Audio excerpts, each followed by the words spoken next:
উচ্চতার কারণে স্বয়ংক্রিয়ভাবে বাঁধ থেকে পানি বেরিয়েছে বলে অন্তর্বর্তী সরকারের প্রধান উপদেষ্টা ডক্টর মোহাম্মদ ইউনূসকে জানিয়েছেন ঢাকায় নিযুক্ত ভারতের হাইকমিশনার প্রণয় ভার্মা। বৃহস্পতিবার বিকেলে প্রধান উপদেষ্টার সঙ্গে সৌজন্য সাক্ষাৎ করতে তার কার্যালয় যমুনায় যান ভারতীয় হাইকমিশনার।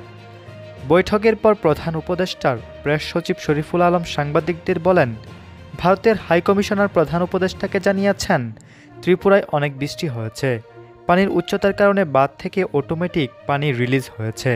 তিনি বলেছেন, ত্রিপুরায় বন্যা অপ্রত্যাশিত, যা দুই দেশেরই সমস্যার কারণ। প্রেস সচিব বলেন, প্রধান উপদেষ্টার সাথে ভারতের হাইকমিশনের খুবই আন্তরিক সৌজন্য সাক্ষাৎ ছিল।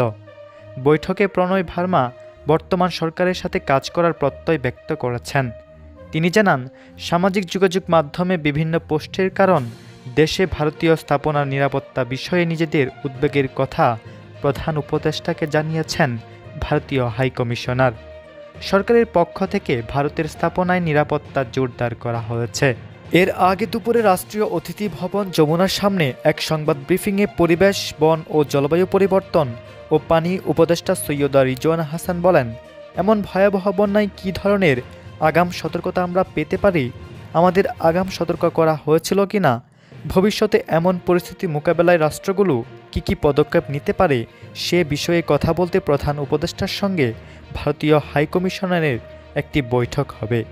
ওই ব্রিফিংয়ে অন্তর্বর্তী সরকারের তথ্য উপদেষ্টা নাহিদ ইসলাম বলেন, উজানের পানি বাংলাদেশে ধেয়ে এসে বন্যা পরিস্থিতির সৃষ্টি করেছে। কোনো ধরনের আগাম সতর্কতা ও প্রস্তুতি নেওয়ার সুযোগ না দিয়েই বাঁধ খুলে দেওয়া হয়েছে। এর মাধ্যমে ভারত অমানবিকতার পরিচয় দিয়েছে এবং বাংলাদেশের সঙ্গে অসহযোগিতা করেছে। বৃহস্পতিবার এক বিবৃতিতে ভারতের পররাষ্ট্র মন্ত্রণালয় বলেছে, ত্রিপুরায় গোমতী নদীর উজানে ডাম্বুর বাঁধ খুলে দেওয়াকে বাংলাদেশের পূর্বাঞ্চলের জেলাগুলোতে বন্যার পরিস্থিতির কারণ হিসেবে বর্ণনা করে বাংলাদেশে যে উদ্বেগ প্রকাশ করা হচ্ছে তা আমরা দেখেছি। এটা তথ্যগতভাবে সঠিক নয়। বিবৃতিতে বলা হয়, বাংলাদেশ ও ভারতে গোমতী নদীর সংলগ্ন এলাকায় গত কয়েকদিনে চলতি বছরের সবচেয়ে বেশি বৃষ্টিপাত হয়েছে। প্রাথমিকভাবে বাঁধের ভাটি এলাকার পানির কারণে বাংলাদেশের বন্যা হয়েছে। বিবৃতিতে আরও বলা হয়, ডাম্বুর বাঁধ সীমান্ত থেকে অনেক দূরে, বাংলাদেশের 120 কিলোমিটার উজানে প্রায় 30 মিটার উচ্চতার এই বাঁধের মাধ্যমে একটি বিদ্যুৎ কেন্দ্র চলে। সেখান থেকে ত্রিপুরা হয়ে 40 মেগাওয়াট বিদ্যুৎ পায় বাংলাদেশও। ভারতের পররাষ্ট্র মন্ত্রণালয় আরও বলেছে, 21 আগস্ট থেকে পুরো ত্রিপুরা ও বাংলাদেশের পার্শ্ববর্তী জেলাগুলোতে ব্যাপক বৃষ্টিপাত হচ্ছে।